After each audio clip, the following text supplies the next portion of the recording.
अब ये आ जाती है सिलेक्शन। अब ये जो बर्ड है ना, ये बर्ड आपको कैसा लग रहा है देखने में? एनीवन? कोई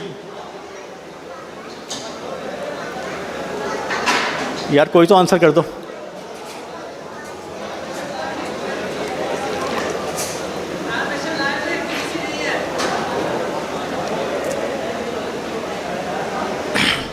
मुझे एक चीज़ बताएं, इस बर्ड का हेड छोटा या नॉर्मल है? यार आप सब लोग जवाब दे सकते हैं, यहाँ कोई, सब सीखने के लिए आए हुए हैं, हमने भी ऐसे ही सीखा है। इस बर्ड का हेड छोटा है या नॉर्मल है? पहले वाले का।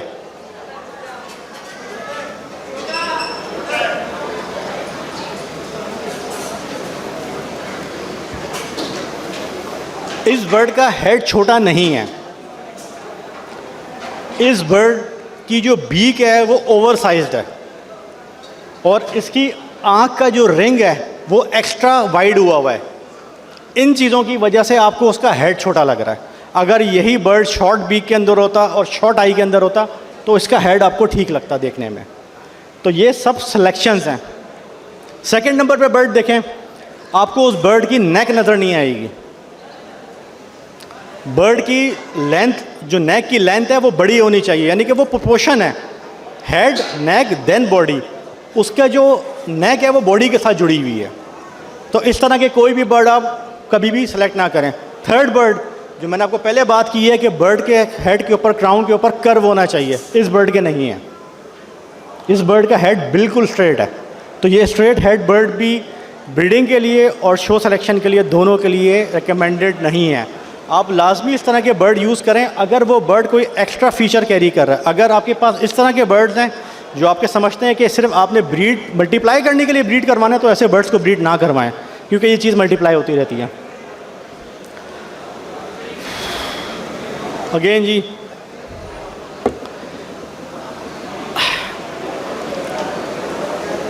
ग्रीन फिशर दुनिया में डिस्कस होने वाला सबसे इम्पोर्टेंट टॉपिक। जज करने के लिए जितना ये बर्ड मुश्किल है ना, इतनी कोई म्यूटेशन मुश्किल नहीं है। सबसे ज़्यादा मुश्किल इस बर्ड को जज करना है। वो इसलिए कि ये एक अल्लाह ताला की बनाई हुई चीज़ है, इसमें इंसान का मल दखल नहीं है। और अल्लाह ताला की जो बनाई हुई चीज़ें होती हैं वो बेऐब होती हैं, उनमें ऐब ढूंढना बहुत मुश्किल होता है। जब जब इंसान ने इसको ट्रांसम्यूटेट करने की कोशिश की तो बर्ड अपनी ओरिजिनलिटी खोज गया। दुनिया में डिस्कस होने वाला सबसे ज़्यादा इम्पोर्टेंट बर्ड।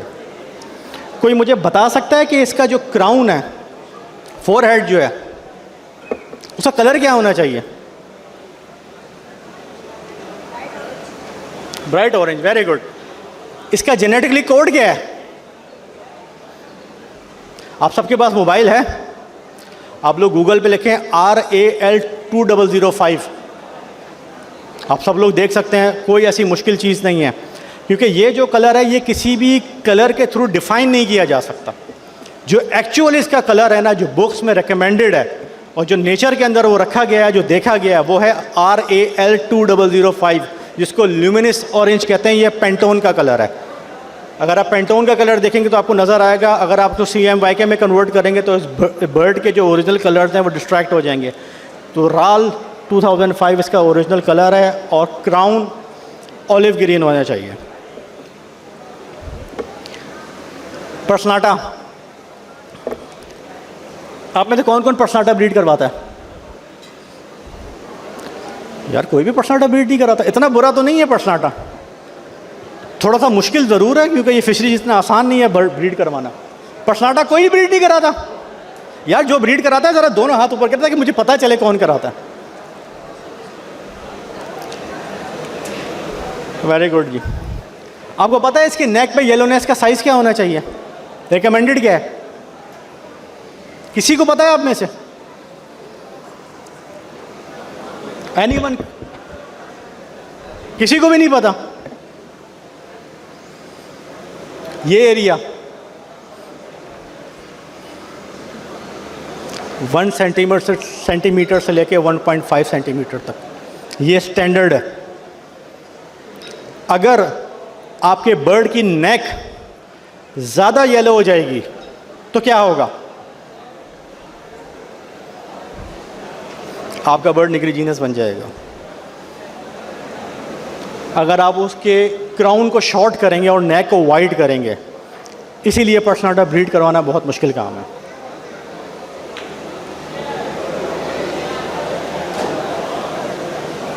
ट्रांजैक्शनल लाइंस आपको पता ही क्या होती हैं? जहाँ एक कलर ख़त्म होता है और दूसरा शुरू होता है, इसको कहते हैं ट्रांजैक्शनल लाइंस। पर्सनाटा के अंदर येलो टू ग्रीन की रेशियो क्या होनी चाहिए जो रिकमेंडेड है? चले ये बताते हैं, फिशरी का ट्रांजैक्शनल लाइन कहाँ से शुरू होनी चाहिए? आप सब लोग माशाल्लाह फिशरी ब्रीड कराते हैं, बड़े बड़े चैंपियन है पाकिस्तान के अंदर जो फिशरी ब्रीड कराते हैं। आपको पता है ट्रांजैक्शनल लाइन कहाँ से शुरू होनी चाहिए?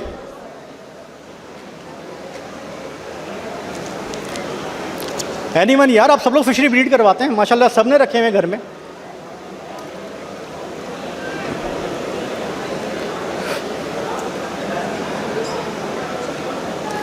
बर्ड के इस एरिया को क्या कहते हैं?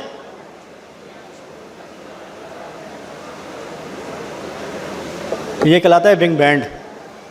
शो क्लास बर्ड पे ये लाइन यहाँ से होनी चाहिए, और ये लाइन नीचे क्यों नहीं होनी चाहिए? इस वजह से कि अगर आपके बर्ड की ट्रांजैक्शनल लाइन नीचे है तो इसका मतलब है आपका बर्ड अभी भी पर्सनाटा जीन कैरी कर रहा है। ग्रीन फिशर के अंदर ट्रांजैक्शनल लाइन विंग बैंड से शुरू होती है। अगर आपके बर्ड की ट्रांजैक्शनल लाइन विंग बैंड से नीचे है तो इसका मतलब है आपका बर्ड पर्सनाटा जीन अभी भी कैरी कर रहा है। तो पेयरिंग करते वक्त इस चीज़ का लाजमी ख्याल रखिएगा। आप जब भी इस चीज़ पे फोकस करेंगे कि आपके बर्ड की ट्रांजैक्शनल लाइन ऊपर होगी तो होपफुली जो उसमें से आउटकम्स आएंगे वो भी बेहतर होंगे।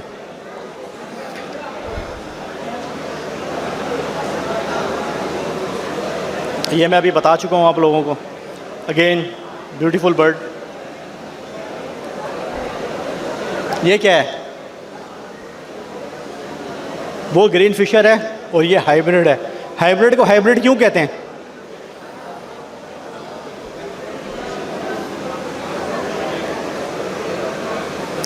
अगर हम इस बर्ड को हाइब्रिड कहते हैं तो इसकी कोई रीज़न, कोई लॉजिक होगी ना। हमने सोचा कि ये हाइब्रिड है तो ये हाइब्रिड तो नहीं होगा, कोई लॉजिक होगी, कोई इसके पीछे कोई रीज़न्स होंगी कि ये रीज़न्स किस वजह से हैं। सर इस पे इसका कलर ऑरेंज के बजाय रेड हो गया, लेकिन ये क्यों हुआ? इसके रीज़न थी ना, हम इसको हाइब्रिड कहते हैं। अप्रॉक्सीमेटली 20-22 ईयर्स पहले कुछ यूरोपियन ब्रीडर ने ये सोचा कि हम अपने बर्ड का जो फोर हेड है उसको और ज़्यादा डार्क करते हैं। तो उन्होंने उसमें लुटिनो का इस्तेमाल किया।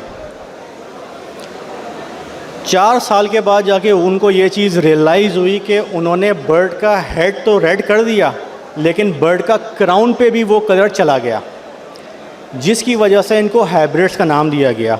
आपके पास जितने भी बर्ड्स के अंदर क्राउन के पीछे अगर रेड स्पॉट्स आते हैं तो उसकी वजह यह है कि उसमें कहीं ना कहीं हाइब्रिड जीन छुपी हुई है। बहुत सारे यूरोपियन ब्रीडर्स हैं जिन्होंने इस प्रैक्टिस को छोड़ दिया था, लेकिन कुछ ब्रीडर्स यूरोप के अंदर थे जिन्होंने पैसों के लिए इन बर्ड्स को ब्रीड करवा के मार्केट में सेल किया, और ये प्रॉब्लम हम आज तक फेस करते हुए आ रहे हैं। इसमें मैं हमेशा अपने सेशन में नाम लेता हूँ एलेक्स का। आप लोगों में से बहुत सारे लोग शायद इसको पसंद नहीं करते होंगे, लेकिन उन कुछ लोगों की वजह से ना आज भी हमें प्योर ग्रीन फिशर देखने को मिलते हैं। वो लोग हैं जिन्होंने अपने इन लाइंस के अंदर कभी भी डिफरेंट लाइन के बर्ड यूज़ नहीं किए। हमेशा उनकी कोशिश रही कि वो अच्छे बर्ड प्रोड्यूस कर सकें। आप में से बहुत सारे लोगों के साथ इख्तलाफात होंगे, लेकिन जिन लोगों ने इस बर्ड हॉबी से रिलेटेड अच्छा काम किया है उनको ज़रूर अप्रिशिएट करना चाहिए। ये ओपलाइंस हैं, एवरीबडी नोज। सेबल ऐसा बर्ड पाकिस्तान में जिसको आज से 3 साल पहले बड़े बड़े ब्रीडर्स ने इस्तेमाल किया बर्ड का अंडा शेप बनाने के लिए, जिसको आप कहते हैं सफ़ेद मैंगो हेड या वाइट अंडा शेप। इन सारे ब्रीडर्स ने सेबल का इस्तेमाल किया। अगेन जिस तरह हमने फ़िशरी में देखा कि उन्होंने लुटीनो इस्तेमाल किया, लेकिन हमारे लोग ये भूल गए कि उन्होंने सर तो उसका सफ़ेद कर दिया लेकिन बॉडी पे से काला रंग उड़ गया। पहले पाकिस्तान में ट्रेंड चला अंडा हेड मैंगो हेड, उसके बाद जब वो आ गया तो ओपलाइन मार्किंग आ गई। जो काम उन्होंने किया, अनफॉर्चुनेटली हम तो वही करते हैं ना जो हमें बताया जाता है, हम खुद तो कभी सीखने की कोशिश नहीं करते कि अगर ये चीज़ें हो रही हैं तो ये क्यों हो रही हैं। उन्होंने हमें कहा वाइट हेड, पूरे पाकिस्तान ने वाइट हेड लगाने शुरू कर दिए। उन्होंने कहा ओपलाइन मार्किंग, इससे पहले किसी ने फ़िश स्केल मार्किंग का नाम ही नहीं सुना था।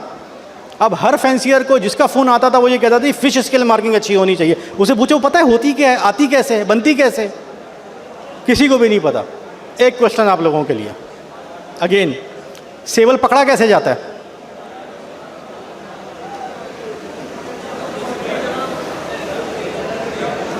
एग्जैक्टली आपको कोई बर्ड भी बंदा ये कहता है ये रम के कलर से पकड़ा जाता है, इसका रंग का कलर वायलेट होता है। सेबल आया कहाँ से? थोड़ी सी हिस्ट्री भी पता होनी चाहिए ना। ऑलमोस्ट मेरा ख्याल से कोई 40 साल पहले की बात है कि ऑस्ट्रेलियन एक ब्रीडर के पास ये एक बर्ड्स आए थे। उसने ये बर्ड ब्रीड करवाए। अगेन इन बर्ड्स को भी फिशरी के साथ ब्रीड करवाया गया। काफ़ी टाइम के बाद जाके ब्रीडर्स को ये चीज़ रियलाइज़ हुई कि उसमें से, क्योंकि ये मेलेनिन उड़ा देता है, सारा ब्लैक कलर उड़ा देता है, तो कुछ टाइम के बाद ब्रीडर्स को ये चीज़ रियलाइज़ हुई कि जी इसने फिशरी की जो क्राउन है उसको ख़त्म कर दिया है। इस वजह से ये बर्ड डिस्पोज ऑफ कर दिए गए। ये कोई म्यूटेशन नहीं है, ठीक है, ये कोई म्यूटेशन नहीं है। इसको अक्सर बीवीए के लोग कहते हैं कि ये bad selection of the birds है, इसके अलावा ये कुछ भी नहीं है।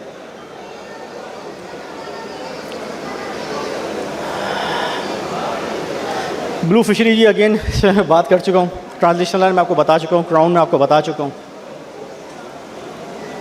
ये ट्रांसम्यूटेशन है। आप कितने लोगों को पता है कि ये कहाँ से आया है? फिशरी ब्लू कलर फिशरी में कहाँ से आया है यार? जोर से बोलें। पर्सनाटा से आया है। ये बर्ड ऑलमोस्ट जो हिस्ट्री के अंदर लिखा हुआ है, जो रिकॉर्ड्स के अंदर चीज़ प्रिंटेड है, वो ये है कि ये बर्ड अप्रॉक्सीमेटली 100 साल से भी ज़्यादा पहले साउथ अफ्रीका या तंजानिया से कहीं से कैप्चर किए गए थे और फिर इनको यूके के एक जू में कैप्टिविटी ब्रीड करवाया गया था। इनको अच्छा